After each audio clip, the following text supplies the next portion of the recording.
How's it going, you guys? James here, the Somewhere Out There podcast. It's been a while since I released an episode. This next episode is quite the most interesting episode I think I've ever done. Being that I have since I've started doing the podcast. My brother Jonathan and I got the honor of interviewing Richie Ramone. Trying to get to it like a suspenseful way, but we interviewed Mr. Richie Ramone, true rock and roll royalty, punk rock royalty. It's so fucking interesting because how this interview came together, because I had just picked up On the Road with the Ramones by Monty A. Melnick and Frank Meyer. It's just so fucking crazy how things just fall into your lap sometimes. Richie Ramone was coming to town. He was coming to town, and at the same time, for some reason, I got a bug in my head that said I wanted to read more about the Ramones. And I was reading about the Ramones. I hit up Richie Ramone's management, and instantly they messaged me back and just said he would be interested in doing an interview with you, and when I would be available and when he's available. And so we did the interview prior to his show here at the Paper Tiger in San Antonio, Texas.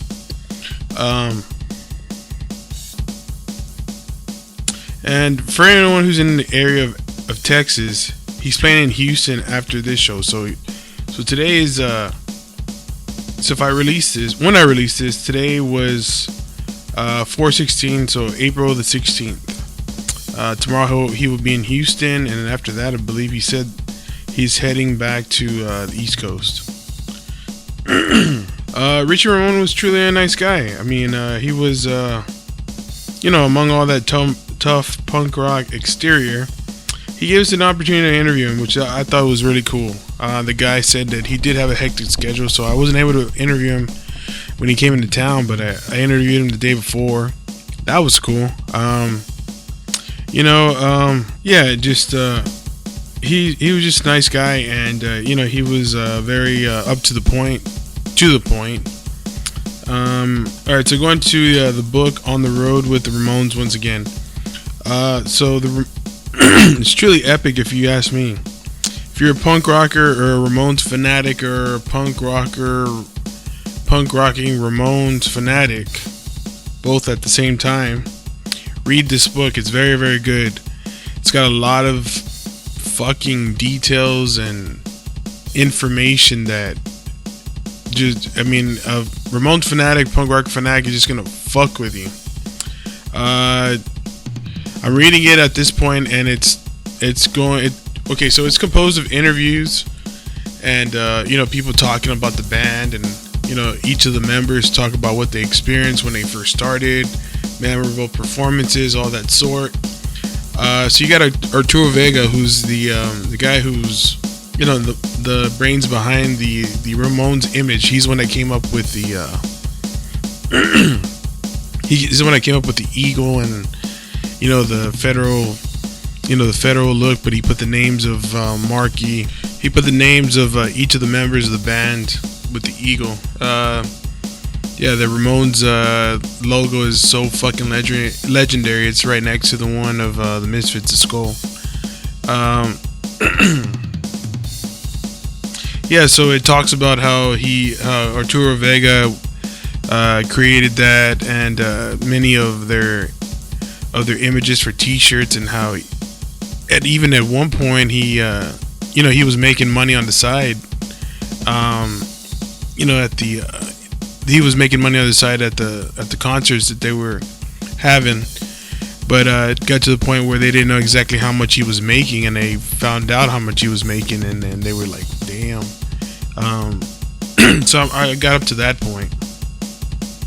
It's also talking about the drug use of D.D. Ramone, and how he came up with the lyrics for 53rd and 3rd, and his lifestyle, what he was doing, and it's a very, very interesting book. I'm glad I picked it up because I was looking for something to read, because I got the Marky Ramone book, but I didn't feel like maybe it's a good book also, but I wanted something like truly like that would talk about the Ramones, like the original ones, and like what they did and what they went through. So On the Road with the Ramones is so far a good book, and if you're a fan, pick it up. All right, I will now put the interview through.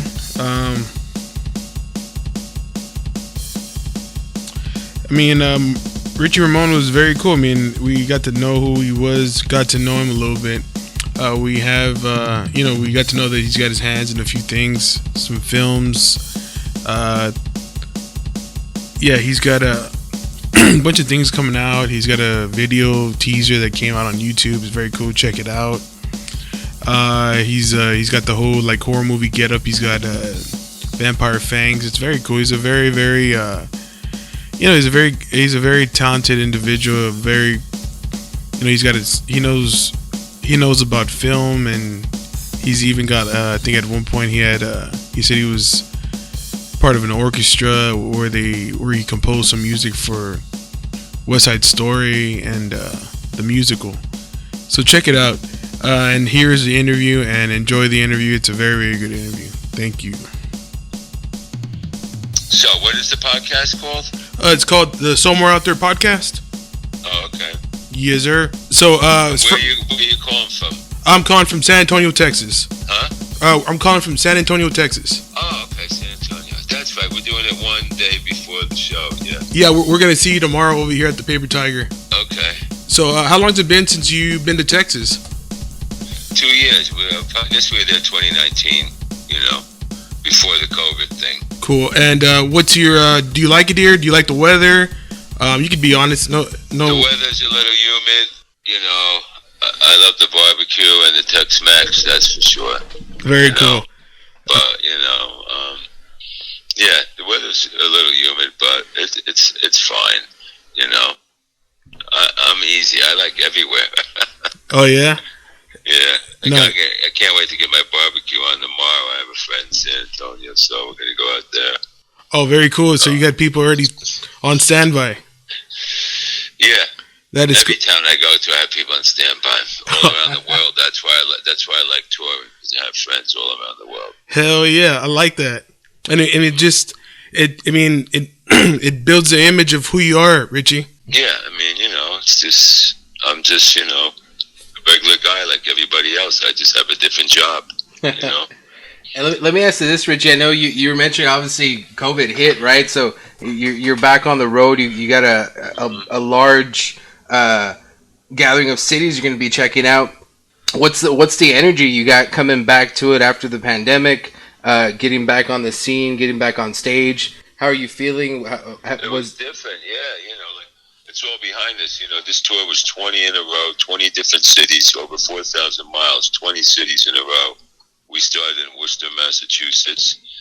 Then we finally had a night off Tuesday, and now we have 4 shows in Texas.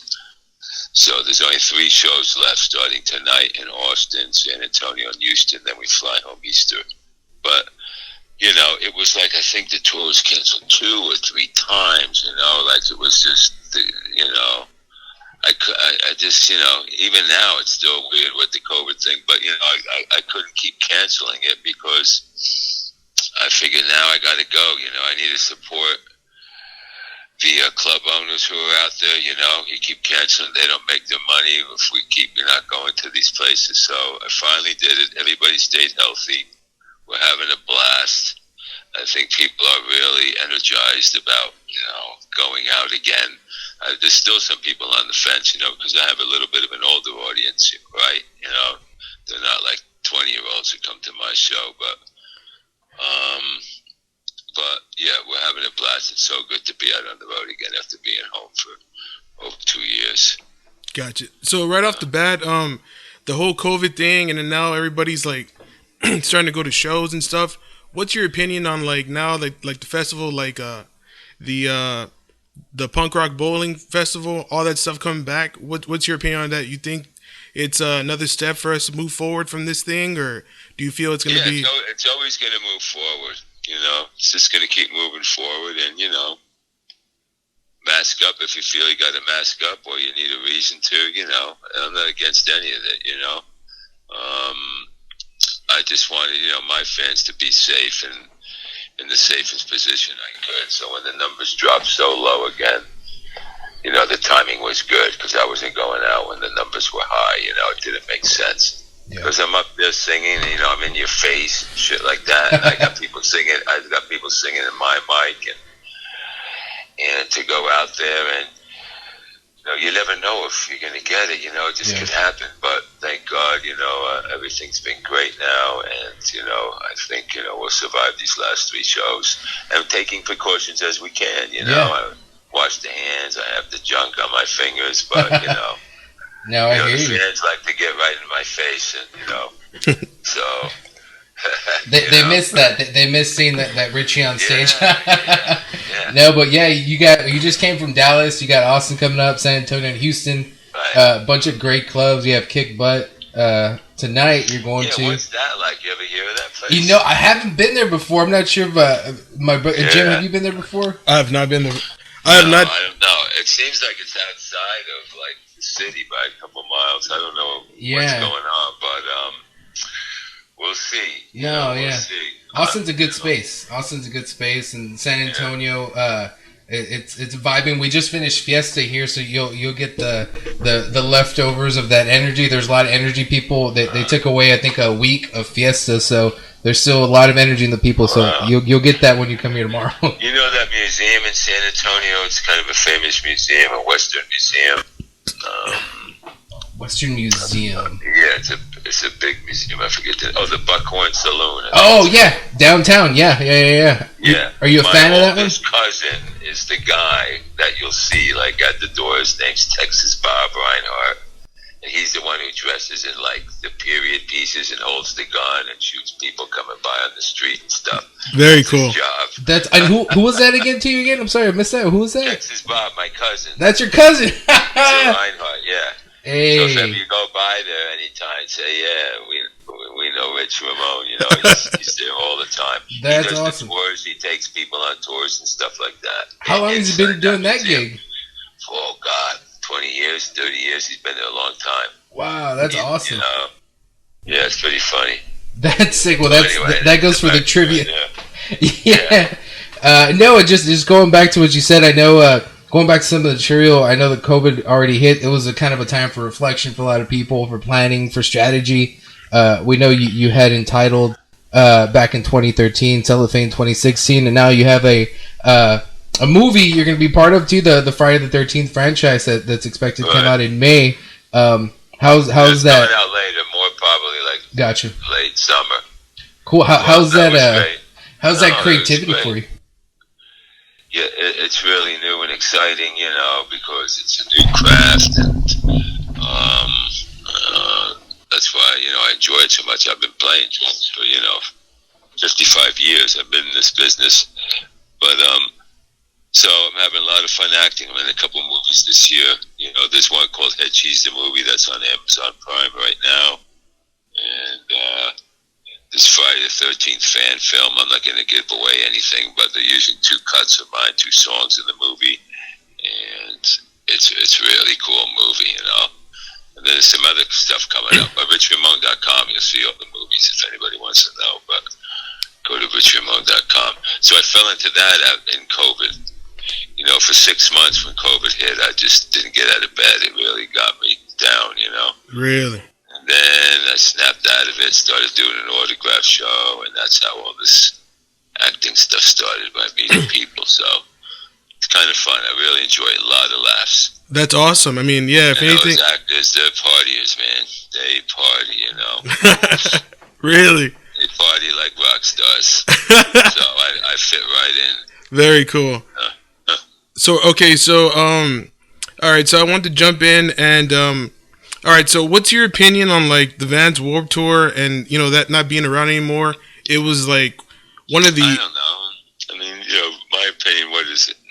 I don't know how much that matters, but the Vans Warped Tour, I've never done that, It seemed like a more popular place to be. Gotcha. It's just that, bands like the Buzzcocks, and then you had, some punk rock bands coming up. It was they would like come over and like, introduce us to these bands, but like to me it's like, I mean, because you're a punk rocker, I'm a punk rocker, my brother's a punk rocker. There's not much of that anymore. I mean, now that you're coming through, that's a new introduction to us again. Yeah, no, there's not a lot of that touring, especially East Coast punk, not the West Coast, that halftime, power pop punk or whatever that's called. I don't know. There's so many names, but no, I mean it's not on the radio anymore. So I find that who comes to the shows is a dad will bring their kids, or the daughter, which is really cool, and that's how they get introduced to this kind of music, because you're not going to learn about it in school unless you know a friend who listens to it, So it's slowly dying, a slow death. Gotcha. Yeah, I mean, so like guys like Lars Fredriksson from Rancid. You got also the guys in Blink. You got also like Tim Armstrong from Rancid. I mean, like you said, it's dying out. But do you feel like these guys may have the keys to resurrecting what punk rock used to be, or do you feel it's just no, it'll never resurrect what it would be. Nothing will ever be like that. No bands will ever be like that anymore. That whole thing is gone. Now it's just about singles. That's the only thing. There's no more labels any left. They just want to hear $1 million single, and then you can get that out on Sony Records or something, and that's it. It's all changed. Especially for rock and roll, that's all changed. These like super groups that used to come along, like Nirvana and all that. There'll never be any more bands like that anymore.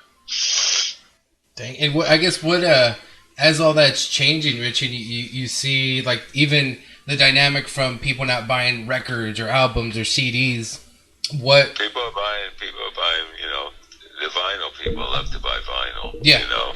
But it's basically a download world. Let's face it. And it's whatever that Spotify thing, you join that, you can listen to anything for a few bucks a month. But there are people who love the art and enjoy the art of an album and vinyl and whatever. So, that's great.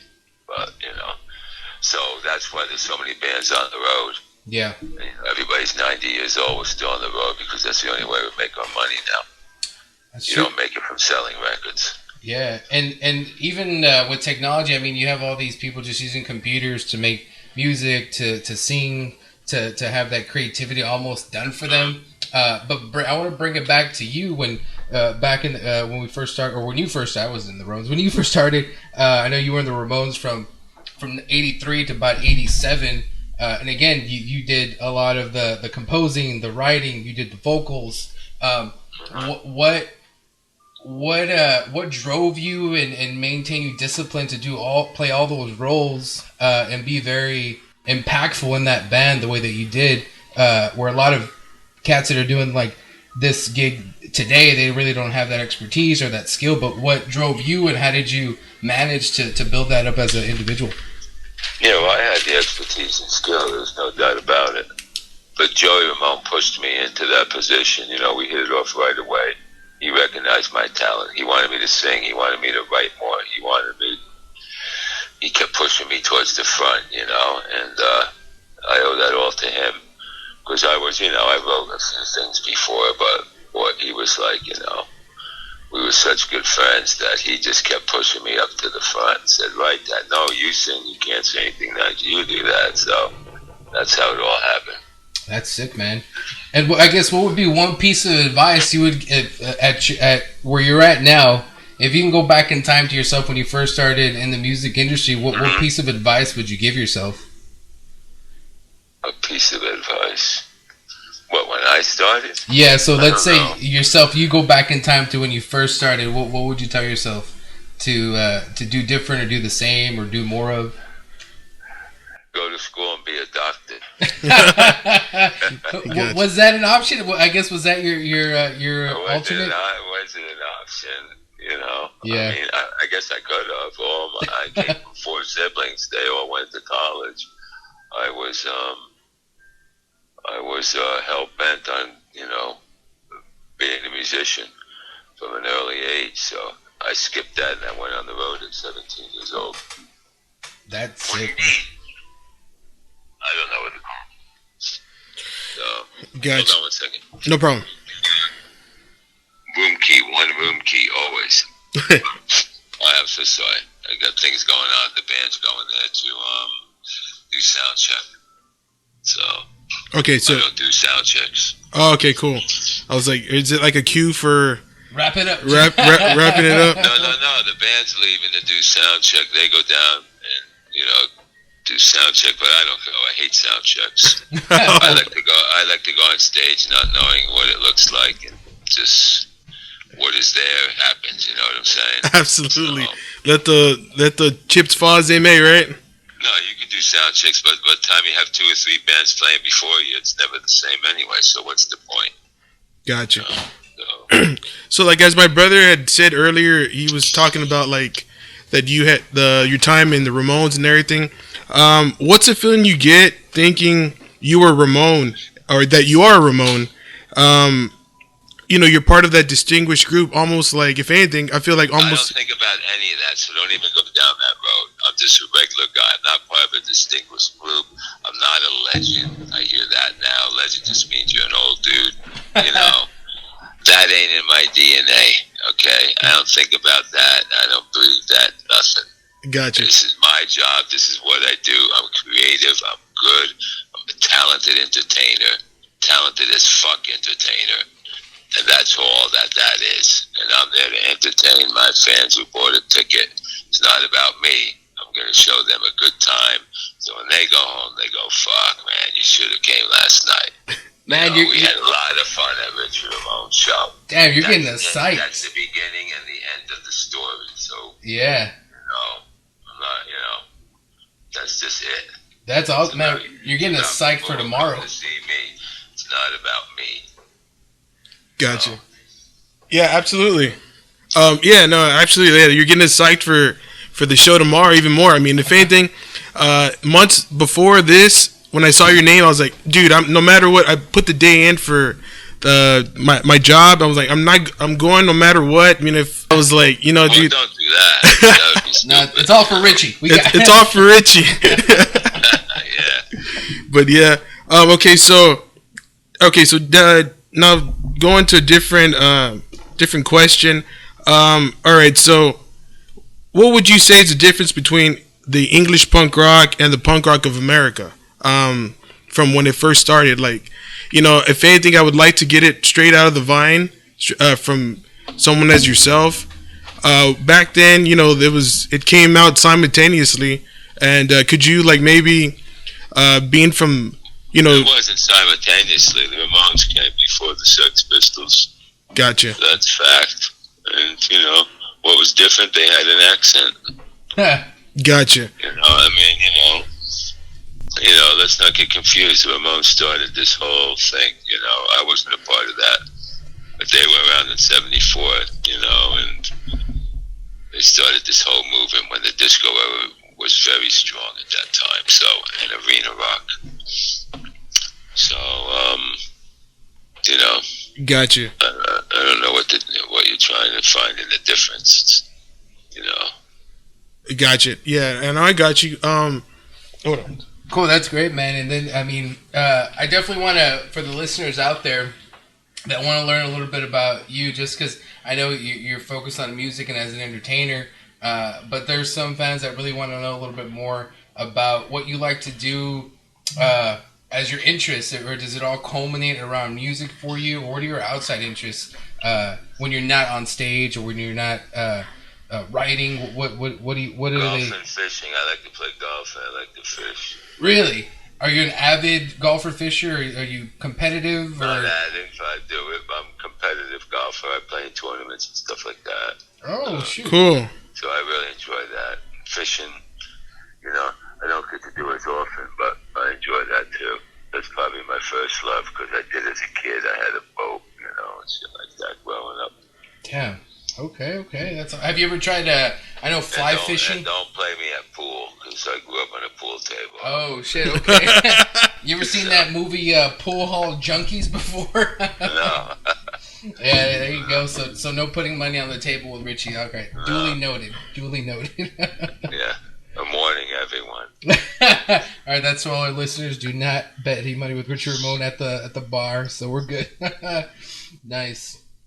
And then another one I just want to follow up with is just as you mentioned, your drive is really to entertain your fans, to keep those shows energized and engaging. How do you drive that passion? How do you keep that going across all these shows you're doing across the world? Because I like it. I like it, and I'm into it, and I have a killer band. You'd have the passion if you got it with that band playing behind you. So, I mean, I enjoy it. If I didn't have the passion, I'd stay home, man. I wouldn't do this. Yeah. I'm not making enough money to do this. You understand? No, I hear you. I really enjoy it. So that's the main thing. So, Dan, do you still dig down deep and you just do it, And do you still get nervous, or right before you go on stage, or is that all second nature? Yeah, there's nothing. That doesn't really. That never really happens. Gotcha. And real quick, so like you're in movies, you're gonna be in movies and stuff. You've been in film. Is there a particular genre that you like that you grew up on? I'm doing a lot of horror movies. That's what my movies are, horror movies. Do you like horror movies? Yes. Mm-hmm. Absolutely. And do you like any in particular? Do you is there one that's close to the heart, or is it just? There's a lot of them, and whether they're horror or I like Motel Hell. I like all those kind of things. To this day, I'll tell you, it's not a horror movie. Well, it wasn't a way. Gotcha. I still can't go in the ocean above my knees because of Jaws, the movie. Okay? Gotcha. Okay? I still can't go in the ocean above my knees. It terrifies me. So, movies like that really stay with me. Rosemary's Baby, and then there's, Night of the Living Dead. There's a lot of horror movies I watched as a kid. So yeah, these are like, Friday the 13th, I would consider that a horror movie. So is Head Cheese the movie, and but I'm branching out into other things too. To be an actor, you got to be able to do a few different styles, Absolutely. So, but I love the horror stuff when they say cut. Okay, fill your mouth with the blood. You got to fill your whole mouth with blood. Because I don't know if you had the single. You talk about my new singles out. It's called Not Afraid. The B-sides, Cry Little Sister from the Lost Boys soundtrack. That movie, The Lost Boys. And I play a vampire in this movie called Protege More. Protect Me. I play the king vampire. Gotcha. And so I'm biting a lot of girls' necks with, fake blood and stuff like that. So that comes out in the fall next year around Halloween. So that's why I covered that song for that soundtrack. Yeah, the teaser is awesome. You have the fangs. That's so cool. I'm like, that's just a little teaser for the video. Gotcha. I have a music video that'll come out, but it's not going to come out till late summer. I'm going to hold that off because the movie's not going to be out for 6 months. So what was it like doing the video? Like, you're obviously a big horror movie fan. So getting in all the getup, and I saw the girls. They had the getup. Yeah. How was that?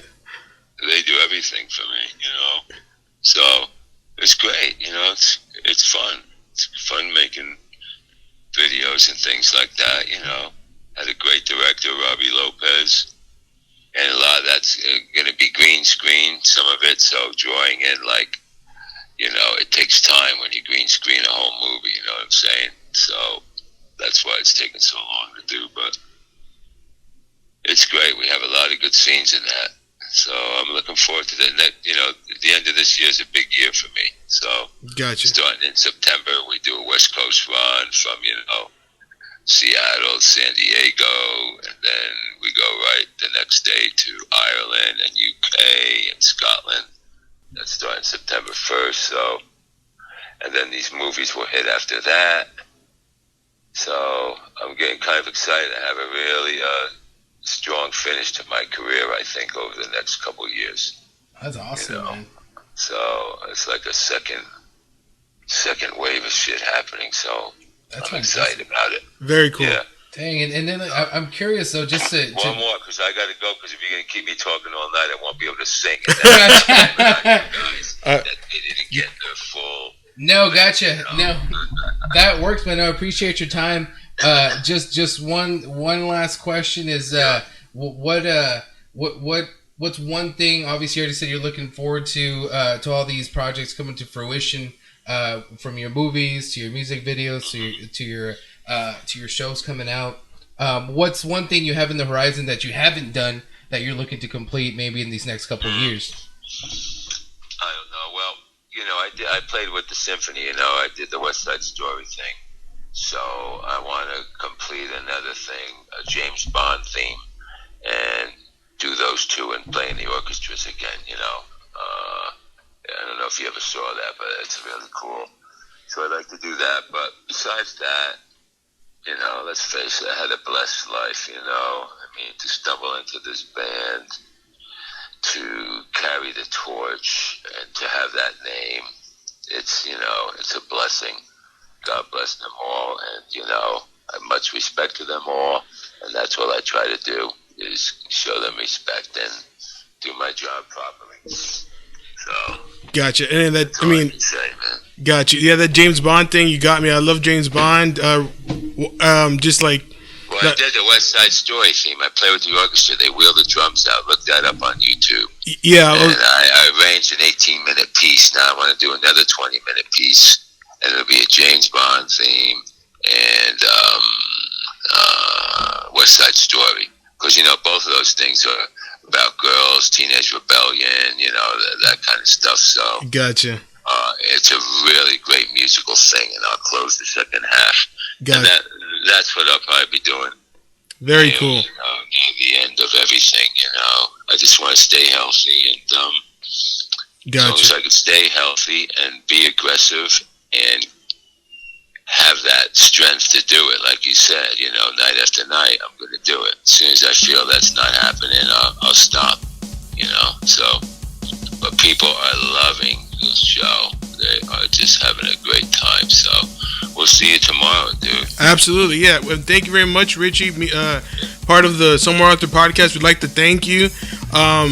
Tomorrow, I guess, if it's possible, we'll go try to see meet you and if that's cool, but I'm very psyched to see the show, see you, and hope you have fun, and enjoy your time here in San Antonio. Okay, thanks guys so much. Appreciate it. Thank you, sir. All right, bye.